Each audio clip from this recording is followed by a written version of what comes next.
బహుమతి చిట్టి కథ. రాజు ఒకసారి సైనికాధికారితో కలిసి నగరంలోని ఒక తోటలోకి వచ్చారు. ఆ తోట చాలా అందంగా ముచ్చటగా రంగురంగుల పూలతో నిండి ఉంది. అది చూసి రాజు చాలా సంబరపడ్డారు. అక్కడ 100కు పైగా పనివాళ్ళు ఉన్నారు.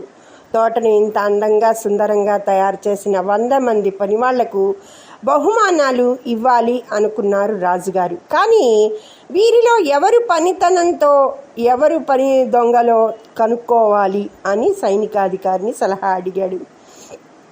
సైనికాధికారి బాగా ఆలోచించి అందరినీ వరుసగా నిలబడమని అన్నాడు. ఒక్కొక్కరినే మెచ్చుకుంటూ కరచాలనం చేయసాగాడు. అందరికీ కరచాలనం చేశాక 10 మందిని పక్కకి నిలబెట్టి, మహారాజా, వీరే మీరు మెచ్చే బహుమానానికి తగిన వారు అన్నాడు. ఈ 10 మంది అందరికన్నా బాగా పనిచేసిన వారిని ఎలా చెప్పగలవు అన్నారు సందేహంగా రాజుగారు. సైనికాధికారి చిరునవ్వు నవ్వి, రాజా, పని చేసేవారి చేతులు చాలా మొద్దుబారిపోయి గట్టిగా ఉంటాయి.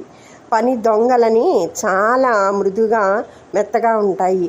మరి వీళ్ళకు కరచాలనం చేసినప్పుడే తెలిసిపోయింది వీళ్ళల్లో ఎవరి పనిమంతులో ఎవరి పని దొంగలో అన్నాడు.